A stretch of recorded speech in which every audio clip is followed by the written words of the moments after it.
ভাবুন তো ৩১শে March Asian cup বাছাই পর্বের শেষ বাঁশি বাজার আগের মুহূর্ত, স্কোর লাইন টান টান, গ্যালারিতে নিস্তব্ধতা, আর পুরো ম্যাচের ভাগ্য নির্ভর করছে বাংলাদেশের একাদশের উপর।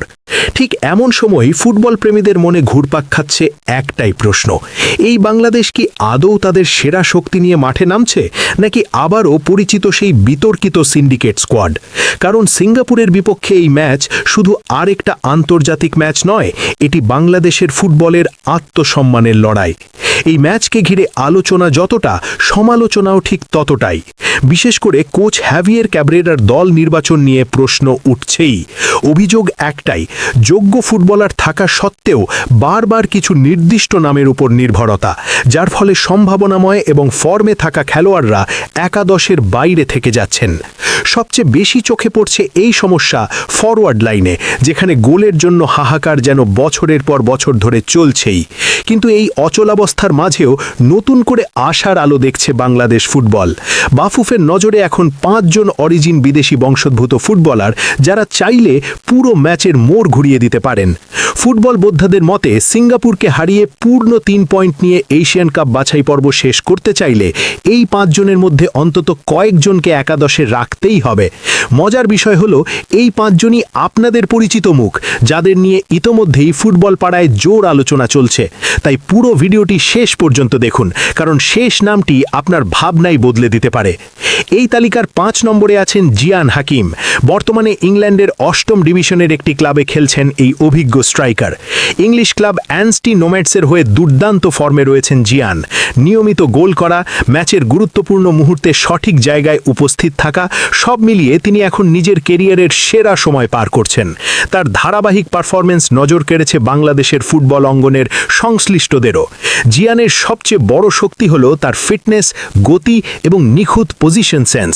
বক্সের ভেতরে সুযোগ পেলে ভুল করেন না বললেই চলে। তাই বাংলাদেশের দীর্ঘদিনের গোল খরার সমাধানে জিয়ান হাকিম হতে পারেন বড় অস্ত্র, এ নিয়ে সন্দেহের খুব একটা জায়গা নেই। ৪ নম্বরে রয়েছেন তরুণ প্রতিভা ফারহান আলী ওয়াহিদ। ২০০৬ সালে জন্ম নেওয়া এই ফুটবলারের যাত্রা শুরু হয়েছিল ইংল্যান্ডের বিখ্যাত চেলসি ফুটবল একাডেমি থেকে, যেখান থেকে উঠে এসেছেন জন টেরি, ন্যাথান আকে, ডেকলেন রাইসের মতো তারকারা। ২০১৯ সালে ফারহান যোগ দেন ফুলহামে। মূল পজিশন লেফট উইং হলেও তিনি রাইট উইং এবং সেন্টার ফরওয়ার্ড হিসেবেও সমান দক্ষ। বর্তমানে তিনি খেলছেন আন্ডার-18 ইংলিশ প্রিমিয়ার লিগে, যা নিজেই বড় একটি অর্জন। তার গতি, ড্রিবলিং এবং আক্রমণ ভাগে বহুমুখী ভূমিকা নেওয়ার ক্ষমতা সিঙ্গাপুরের রক্ষণ ভাগকে বড় সমস্যায় ফেলতে পারে। তাই সিঙ্গাপুরকে নাচাতে ফারহানের মতো একজন তরুণ ও ক্ষুধার্ত ফুটবলারের বিকল্প সত্যিই খুব কম। ৩ নম্বরে আছেন ট্রেভার ইসলাম। বর্তমানে তিনি স্ট্যানফোর্ড মেন্স সকার ক্লাবে খেলছেন। ট্রেভার ইসলাম একজন ক্লাসিক্যাল নম্বর 9-এর আদর্শ উদাহরণ, যিনি বক্সের ভেতরে থাকতেই ভালোবাসেন এবং সুযোগ পেলে গোল করতে জানেন। বাংলাদেশের দলে দীর্ঘদিন ধরেই একজন প্রকৃত স্ট্রাইকারের অভাব অনুভূত হচ্ছে, আর ঠিক সেই জায়গাটাতেই ট্রেভার ইসলাম হতে পারেন পারফেক্ট সমাধান। সিঙ্গাপুরের বিপক্ষে ম্যাচে যদি বাংলাদেশকে নিয়মিত আক্রমণের ফলাফল পেতে হয়, তাহলে এমন একজন ফিনিশারের উপস্থিতি একান্ত জরুরি। ২ নম্বরে রয়েছেন সাইফ ক্যারাওয়ালা। ২৭ বছর বয়সী এই বাংলাদেশি বংশোদ্ভূত আমেরিকান নাগরিক আমেরিকার ঘরোয়া ফুটবলের নিয়মিত মুখ। বর্তমানে তিনি খেলছেন ইউনিভার্সিটি অফ ওয়াশিংটন অ্যাথলেটিক্স দলে। বাংলাদেশের দীর্ঘদিনের গোলকিপিং সমস্যার কথা নতুন করে বলার কিছু নেই। একের পর এক ম্যাচে এই জায়গাটি দুর্বলতা হয়ে দাঁড়িয়েছে। বাফুফে চাইলে সাইফ ক্যারাওয়ালাকে আগামী মার্চেই বাংলাদেশের হয়ে খেলাতে পারে, যা গোল পোস্টের নিচে নতুন এক আস্থার জন্ম দিতে পারে। সবশেষে ১ নম্বরে আছেন ইকরামুল ক্যাসপার হক। অনেকেই তাকে বাংলাদেশের সার্জিও র্যামোসও বলে ডাকেন। অনূর্ধ্ব ২৩ দলের ক্যাম্পে ডাক পাওয়া এই ডিফেন্ডার ইতোমধ্যেই নিজের সামর্থ্যের প্রমাণ দিয়েছেন।